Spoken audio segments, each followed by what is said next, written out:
both teams set offense back about 50 years today. It was awful to watch. I thought defensively we were pretty good until the third quarter. Can you talk about how their guards saved that out at that point?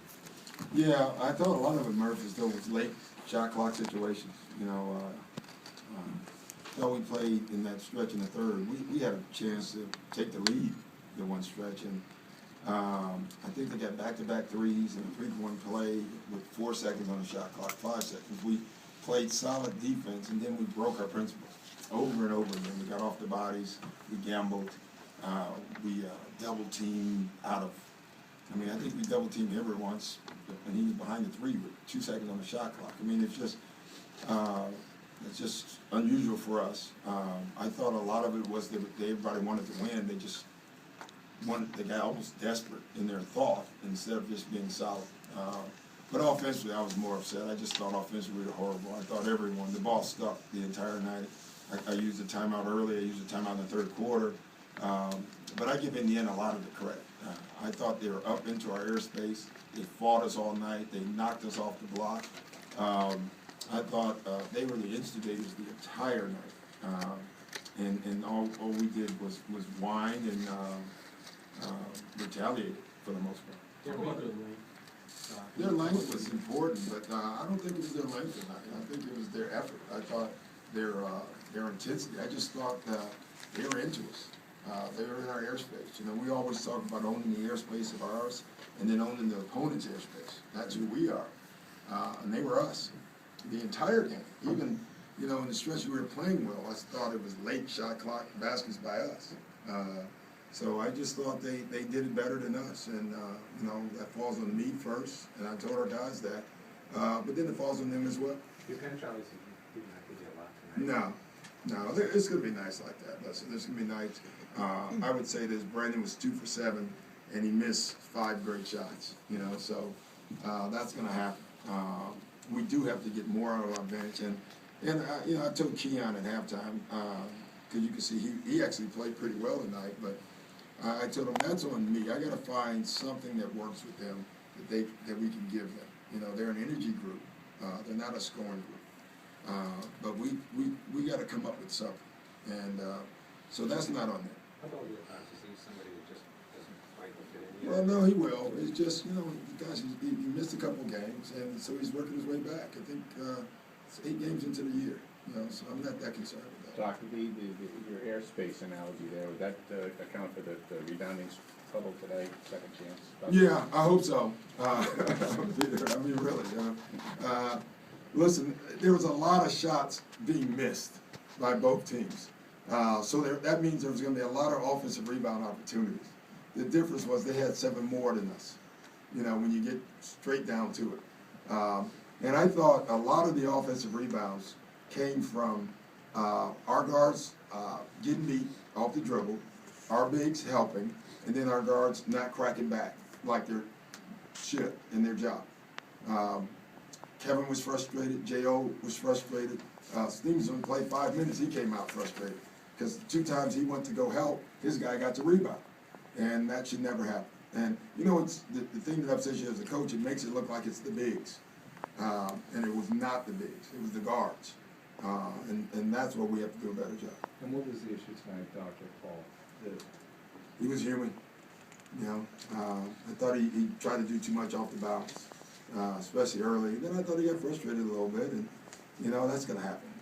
But that's where somebody else we need to pick up, and nobody could. Without Ray shooting today, we would have shot 20%.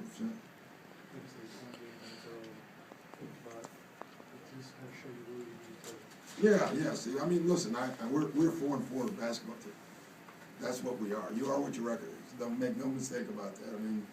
One of the guys, hey, that's all right, we're better than that. And I said, no, we're not. You're what your record says you are. And you always have the ability to do something about that. But right now, Indiana's a 5-2 team.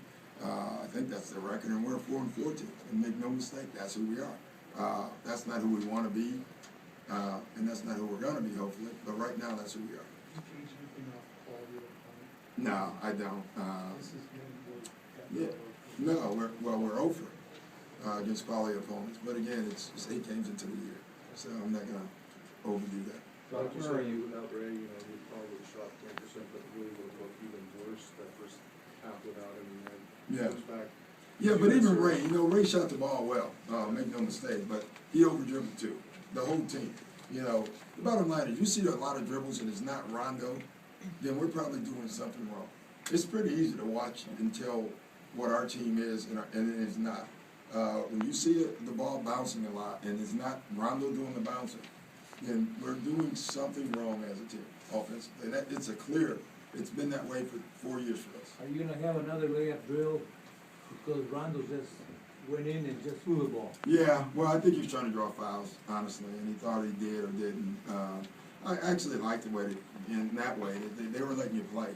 That usually benefits us. Tonight it did. How do you explain these slow starts offensively? Don't know. If I could, I would explain it to them first. I can tell you that. And then I would try to work on it. And then I would hopefully wouldn't have to answer this question.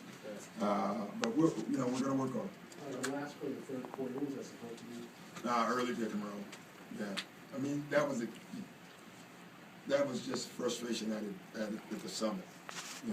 But I'm gonna just keep saying, I thought they were responsible for a lot of I thought they were the tougher team physically, and I thought they were the tougher team mentally than that.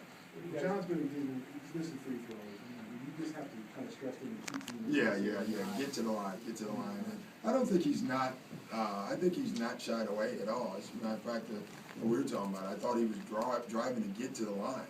Obviously you want him to finish first, and that's one thing we used to tell Baby that all the time. Baby used to drive to get fouled, and we say, how about driving to make the layup, and then if you get fouled, then that's the gravy.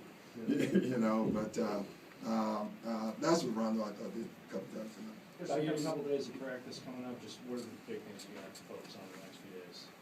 Getting off to an early start, we gotta find the answer. No, really, honestly, it's our second unit more for me right now. We have a lot of things to work on with our first unit as well. Paul having more practices, or 2, and that would be nice for him. He needs that. You can see his timing's off. And I thought Paul came in the game because he had a terrific practice. It's amazing too, as a coach. Yesterday we had a phenomenal practice, not a good one, off the charts. And then today, we were, as a coaching staff, we were talking about the shoot around. It was the most focused we've been. And then this happens. So, Iverson would love this conversation. Yes. Is that okay?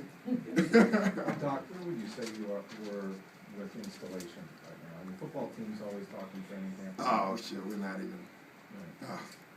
Is that part of the factor, though, maybe? No, it shouldn't be. It really shouldn't be. I really think if you had 2 plays and you ran them correctly and kept moving the ball, you could still score,